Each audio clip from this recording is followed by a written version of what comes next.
So mean indicated pressure and mean effective pressure. अब जैसा नाम से देखो पता चल रहा है, let us just go with the name, indicated pressure. So what is we are calculating? Indicated power. When we are calculating indicated power, we are using indicated pressure. Indicated power is where the power calculated by the indicator diagram, the power card, that is your indicated power. So the unit that you are using to calculate the pressure, that you are using to calculate indicated power, is your mean indicated pressure. ठीक है, indicator pressure जो है indicator diagram से जो मिलता है, that is your mean indicated pressure. अब mean effective pressure क्या है? तो नाम में जैसे है इफेक्टिव, इफेक्टिव पावर,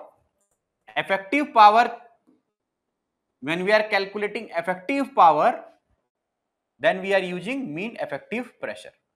अब इफेक्टिव पावर क्या होता है? So the problem right now is to clearing MEO class for all 6 writtens and 4 orals ASAP, because you cannot go on shift till the time you do that, and I understand the pressure. So right now how I can help you is, guys, please go for this MEO class for live classes that we have started. I guess there'll be amazing results awaiting you. Apart from that, if you are worried about how will you perform as a 4th year, 3rd year onboard shift, why don't you invest on 4th year, 3rd year excellence package, which is again available on Merchant EV Decoded platform. ये जितनी चीजें आप ही लोगों के लिए बनाई है, I am waiting that you achieve success and I achieve damn good results. Take care, bye.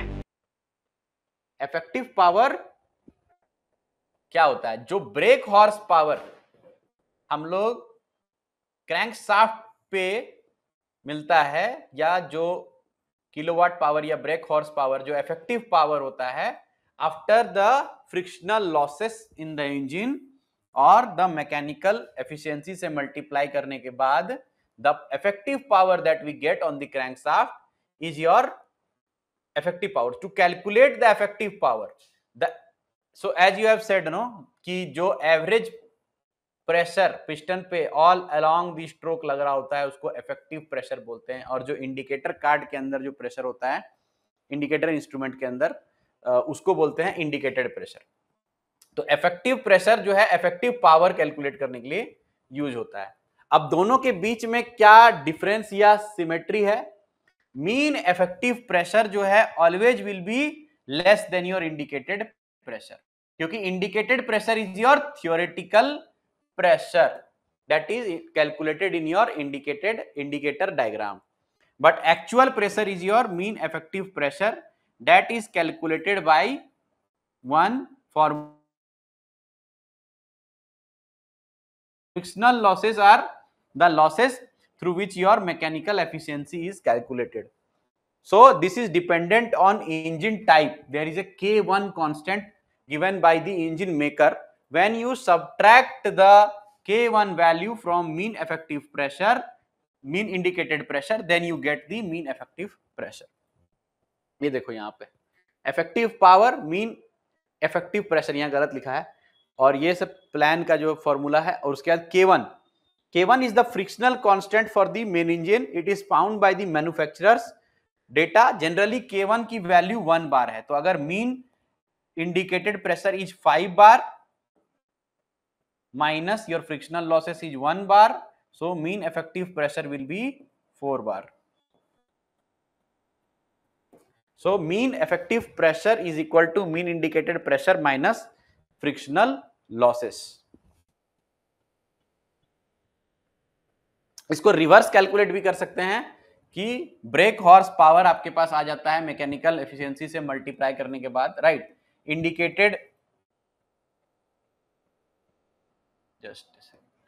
Indicated power IP calculate कर लिया आपने, then you multiply it with mechanical efficiency as given by the maker, then it will give you BHP, that is the effective power, EP effective power। अब effective power आपके पास है तो आप बाकी के चीजें डाल के MEP कैलकुलेट कर सकते हो, या फिर MEP कैलकुलेट कर सकते हो MIP, जो आपको इंडिकेटर इंस्ट्रूमेंट से मिलता है, जो अभी हम लोग देखेंगे कैसे MIP कैलकुलेट होता है, minus the frictional losses 1, that is K1 value, इसको सब्ट्रैक्ट कर दीजिएगा तो मीन इफेक्टिव प्रेशर मिल जाएगा। तो बेसिकली समझ में आ गया, इफेक्टिव पावर के लिए जो प्रेशर कैलकुलेशन यूज होता है that is mean effective pressure, और इंडिकेटेड पावर के लिए जो प्रेशर कैलकुलेट यूज करते हैं उसको मीन इंडिकेटर प्रेशर बोलते हैं, दैट इज इंडिकेटर कार्ड के अंदर जो प्रेशर होता है। ओके सर, हाँ बोलिए। sir, what are the uses of main indicator pressure? So we came to know this effective main effective pressure. We came to know like power and load calculation. But for indicator pressure, what are the uses will be there? And the use is to calculate the because you directly cannot calculate the effective power, right? Effective power of the engine. So you are taking the power card. Through the power card, you are getting the indicated power. Through the indicated power, when you are multiplying with mechanical efficiency, then you are getting the effective power. Yes. So to calculate the indicated power, you need the indicated pressure. So basically, this is the pressure of the diagram. By this one, we came to know like problems of injection timings and this and also this indicated power. Can you please come again? I missed something. If indicated pressure is like it's not good, means we can came to know timing of injection problems and all.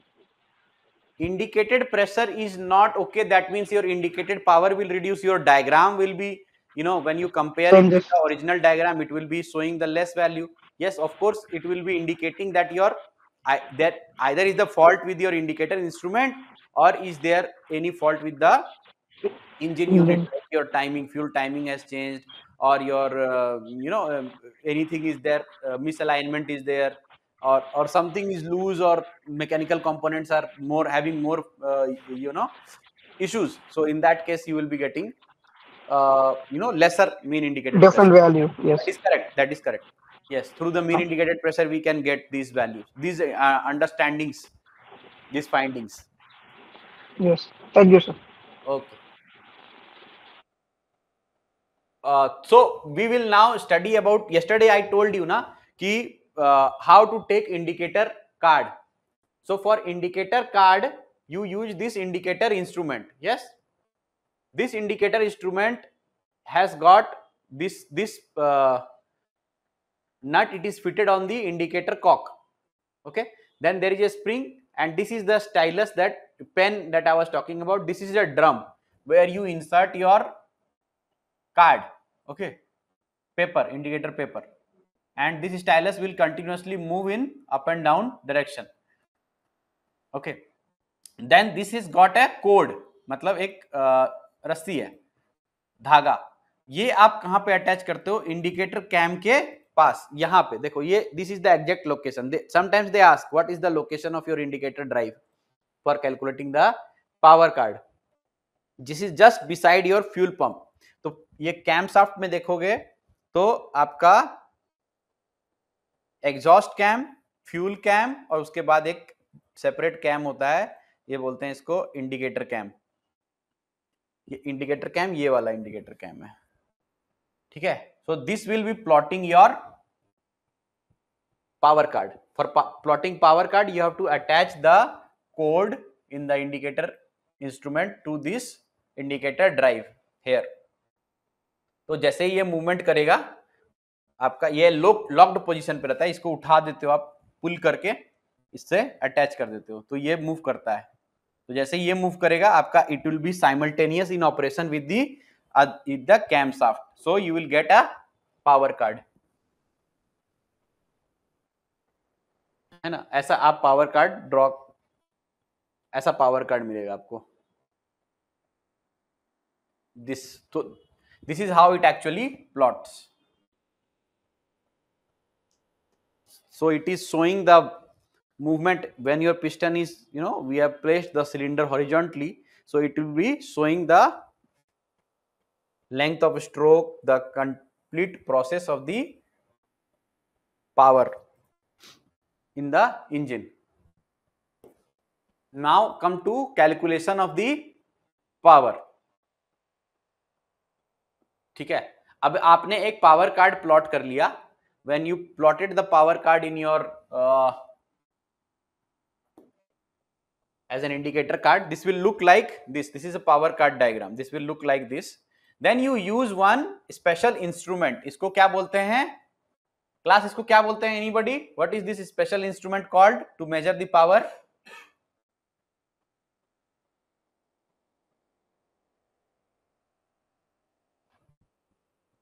बताओ. planimeter sir.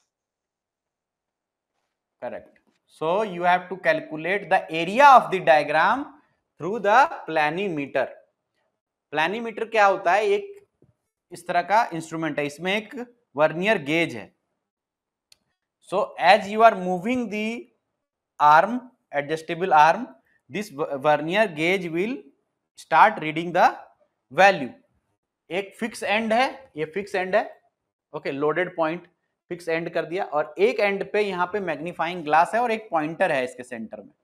There is one pointer in the center like this. This is tracing center. And first of all, how you will use a planimeter? You will attach your indicator diagram to one sheet of paper with drawing pins या कोई चीज से या tape से इसको attach कर दो ताकि आपका इंडिकेटर कार्ड मूव नहीं करे. ठीक है, उसके बाद क्या करोगे? Fix your planimeter at one end. इसको 0 सेटिंग करना है. तो वर्नियर को वैल्यू विल बी, वर्नियर का जो indicator will be value 0 when you are starting the. तो इसमें एक रोलर होता है, रोलर, ये घुमा के आप इसको 0 पे लेके आओ. ठीक है, ये रोलर से कम bring the setting to 0. Then you fix the any starting point पे मार्क कर दो. Mark a starting point in your indicator diagram. एक इंडिकेटर डायग्राम पे एक स्टार्टिंग पॉइंट मार्क कर दो. उसके बाद ये अपना एडजस्टेबल आर्म को ले जाके उस स्टार्टिंग पॉइंट पे फिक्स करो. उसके अंदर जो ट्रेसिंग पॉइंट है और स्टार्टिंग पॉइंट को अलाइन करो. अलाइन करने के बाद पूरे इंडिकेटर डायग्राम में ऐसे करके इसको मूव करो. ठीक है, move the tracing point along the indicator diagram. So in the end, after you have reached from starting point again back to the starting point, you will get a value in your vernier scale. इस vernier scale पे आपको एक value मिलेगी. That value is the area of the diagram. ठीक है, तो area of the diagram calculate होता है प्लानीमीटर से. ठीक है, and then this is the length of the diagram that आप स्केल से मेजर कर सकते हो. ठीक है, एक छोटा छोटा स्केल दिया हुआ रहता है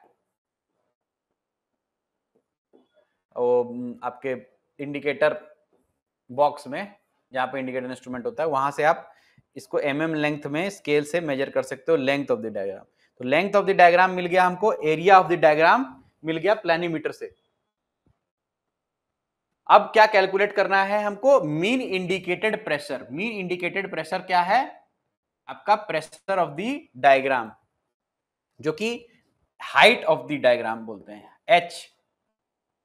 H is the mean height. Mean height को जब स्प्रिंग कांस्टेंट से मल्टीप्लाई करते हैं तो we get the mean indicated pressure.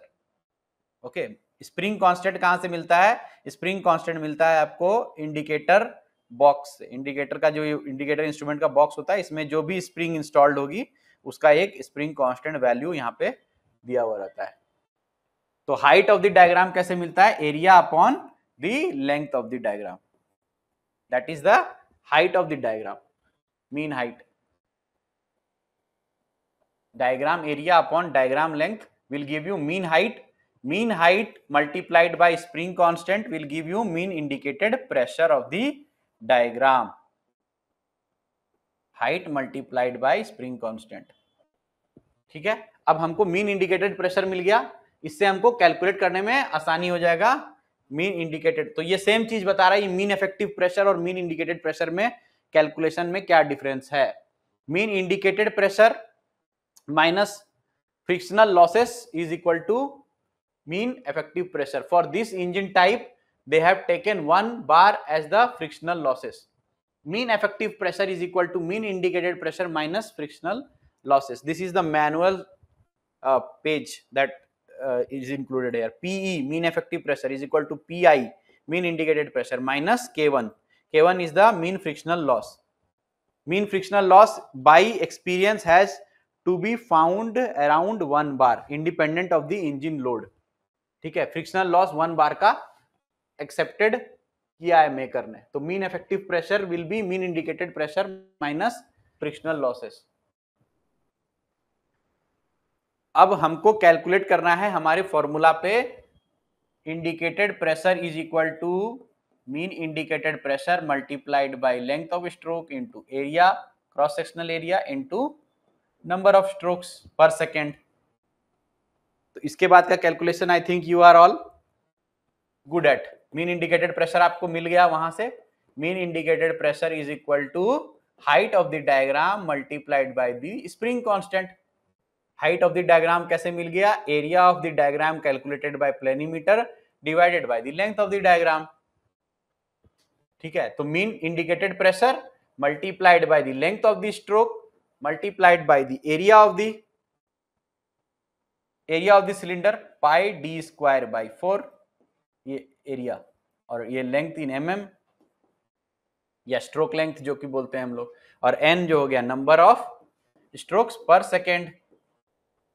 और इसी को अगर किलोवाट में करना है तो 10 की पावर -3 से मल्टीप्लाई कर दो. मीन इंडिकेटेड प्रेशर को ये बार में है तो इसको पास्कल्स में कन्वर्ट करने के लिए 10 की पावर 5, पास्कल मतलब मेगा पास्कल में कैलकुलेट करोगे तभी पावर किलोवाट में आएगा. तो मेगा पास्कल में करने के लिए 10 की पावर 5 से मल्टीप्लाई कर दो. यहां पे नीचे देखो, mean indicated pressure in kilowatt,